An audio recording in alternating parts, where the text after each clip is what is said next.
On vient d'apprendre ce qu'est un intervalle de confiance. Il est temps de l'appliquer.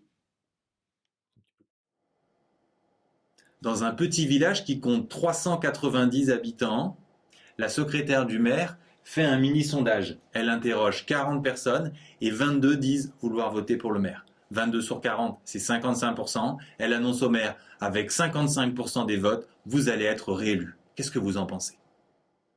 Vous devez le savoir maintenant, c'est un peu plus compliqué. Ce n'est pas parce que 55% des personnes de l'échantillon veulent voter pour le maire que 55% de la population entière va voter pour le maire. Par contre, on peut faire une estimation avec notre formule de l'intervalle de confiance à 95%. La première chose à faire avant d'appliquer la formule, c'est de vérifier les conditions d'utilisation. Pour ça, il faut repérer le N et le P'. Le N, c'est le nombre de personnes qui participent au sondage, donc 40, et le P', c'est 22 sur 40, qui fait environ 0,55. N doit être supérieur à 25 et P' entre 0,2 et 0,8, donc pas de problème, on peut appliquer notre formule.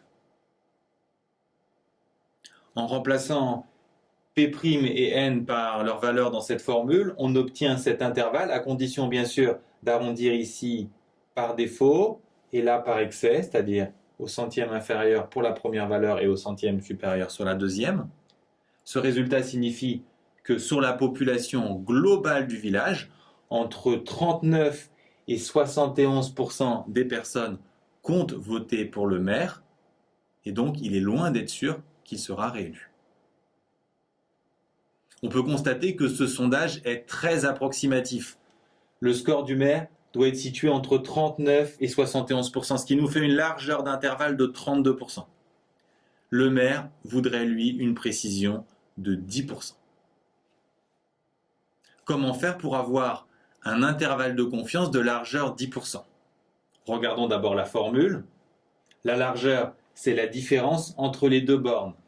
La différence entre P' plus 1 sur racine de n et P' moins 1 sur racine de n. Si on fait le calcul, P' moins P', les P' se simplifient, et 1 sur racine de n moins 1 racine de n, ça nous fait 2 sur racine de n. Formule que vous pouvez retenir.